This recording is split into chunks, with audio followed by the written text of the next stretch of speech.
Hey, what's up, Unbroken Nation?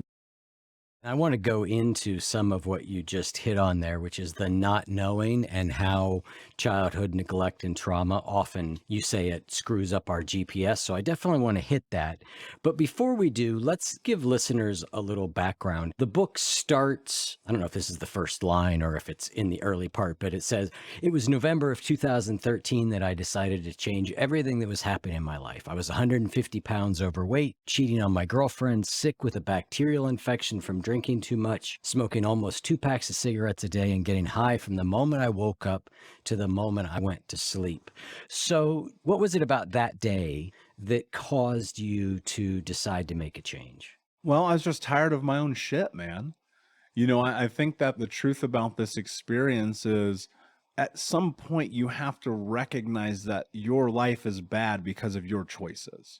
And that's where I was. I had been set up for failure. I mean, I come from an incredibly traumatic background, and I'd let everyone else always dictate who I am. You're not good enough. You're not strong enough. You're not capable enough. And I started to believe it. And then I started to act like it. And then that became my reality. And, to be sitting 350 pounds, smoking 2 packs a day, my life is a disaster, but I'm doing really well in business. Like, that's stupid. Like, what is that? That makes no sense to me. There was so many just last straws. So many. Dude, I quit smoking 5,000 times. You know what I mean? Yeah. I quit being a monster 5,000 times, but it was like I just kept going back to it, back to it, back to it, because I realized like I was just still that hurt, lost little boy from all the experiences of my past. And as I was really starting to step further and deeper into this journey, it was on the backside of me putting a gun in my mouth. I was so miserable with my life, and I'm just like, this is not who I am. This is not what I want. Why does this keep happening to me? And I realized that it was happening to me because I was allowing it to happen to me.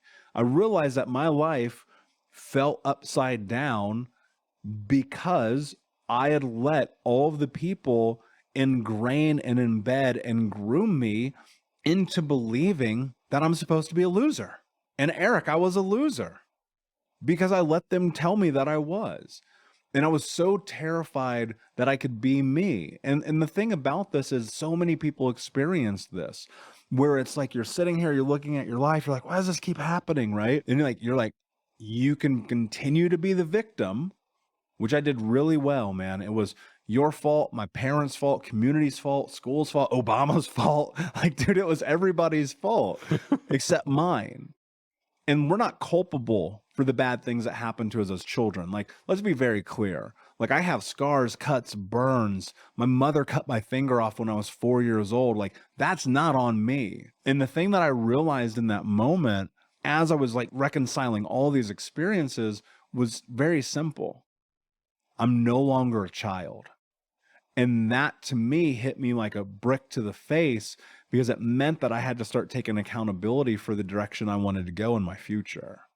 And what you're talking about is a really difficult and conversation to have, and it needs a certain degree of nuance because what you're saying very unequivocally, it is not my fault for the damage that was done to me.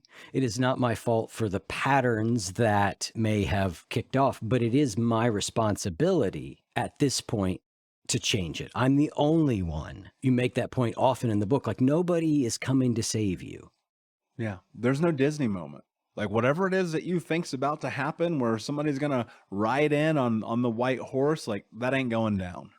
It just isn't. And I wish it was, man. Like honestly, I swear to God, like I wish that life was so much easier for people. I wish that the Yeah. suffering would go away. I wish that, that thing that you needed when were a kid was given to you. Cause then you wouldn't have to be listening to this right now. And I would be obsolete and I would be doing literally anything else with my life. But that's not the cards that were dealt. That's not what we were given. That's not the reality of the world. And so you have to be willing to understand that everything that you do from this point forward is on you. And that's a hard pill to swallow because that means you have to take responsibility radical responsibility for who you are.